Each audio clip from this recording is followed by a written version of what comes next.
Hey friends, thanks so much for joining me for another tutorial. I love creating these tutorials for you guys. I hope you guys love watching it as much as I love creating them.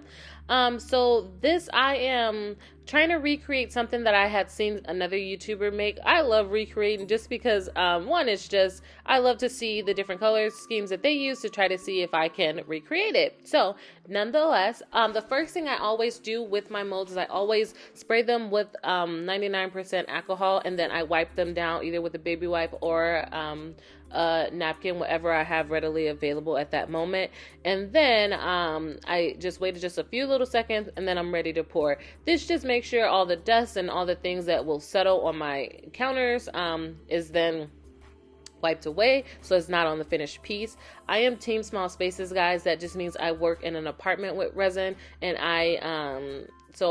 as you can see, it looks clear, but I actually use things to cover my countertops so that I don't have those problems when I'm trying to move out of resin being on the counters. I actually am creating a course that's going to teach you how to be safely team small spaces. And so if you're interested in that, leave me a comment below. I will also link it as well once the course is actually finished. But nonetheless, I am just trying to remember how she poured and the colors that she used. My colors weren't as vibrant as hers. I use mica powders, but I use like very light colors. So a lighter pink, a lighter white, more like what's a good color for this white? I'm not very sure, but it's just not like, it's not like a bright white, but nonetheless, I would definitely whenever you're pouring mica powders or any kind of additive into your resin, you want to be careful with the 10% rule. That just means that you don't pour more than 10% of an additive into whatever little cup of resin that you're using. Within that though, if you put mica powders or colors into your resin and you're not happy with the color, let's say it came out too light like this pink, just add a little bit more. Add as much as you need until you get the desired look you're going for.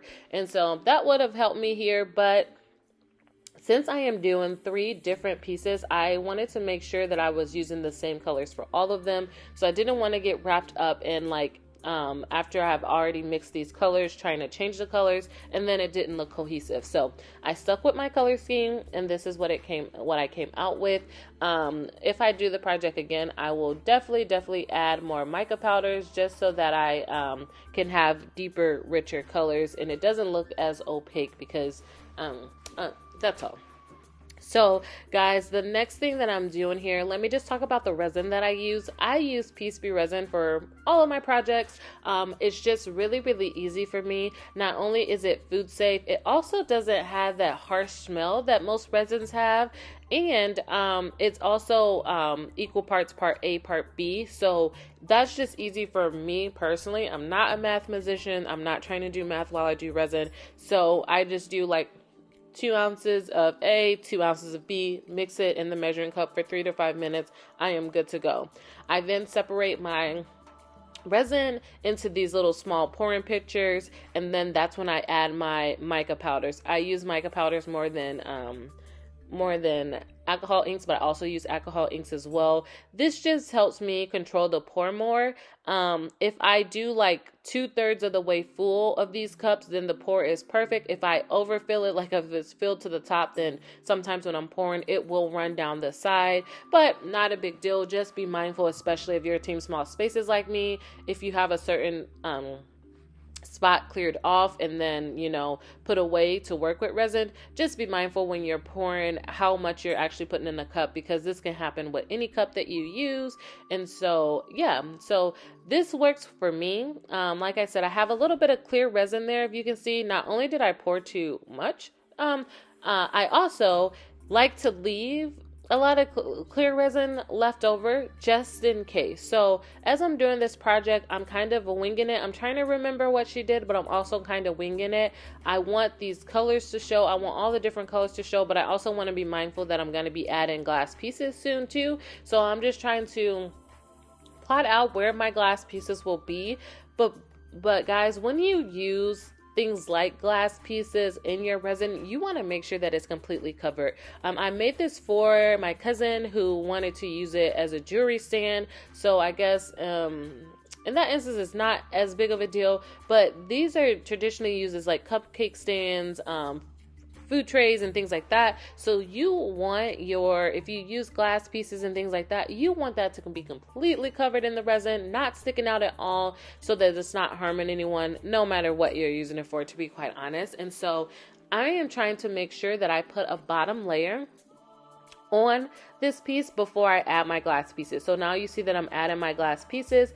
That's because I have put a bottom layer. So and the resin has set for a little bit as well. So now that I have my first layer on here, right, it's not full to the top. Like, I didn't fill my resin, I didn't fill out this mold to the top, because I knew I wanted to add a flood coat, also known as a clear coat, to the top of this to go ahead and cover up the glass pieces if need be. So I added a little bit of glass, and then I realized that I wanted to add a few more colors, so that's what I'm doing now.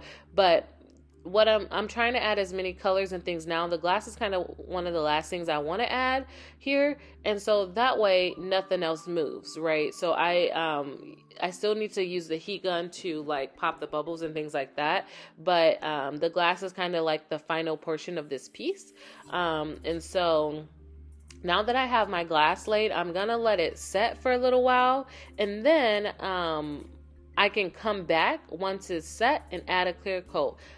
I don't think that I recorded the clear coat that I did, to be quite honest. So this is just more of a tip for you guys. Just make sure, be mindful whenever you are doing your, whenever you're adding glass pieces and things like that to your projects, leave enough room on the top just to add that clear coat so that it's safe for people to use and on the counters and things like that. So nonetheless, I do have a demolding video for you guys.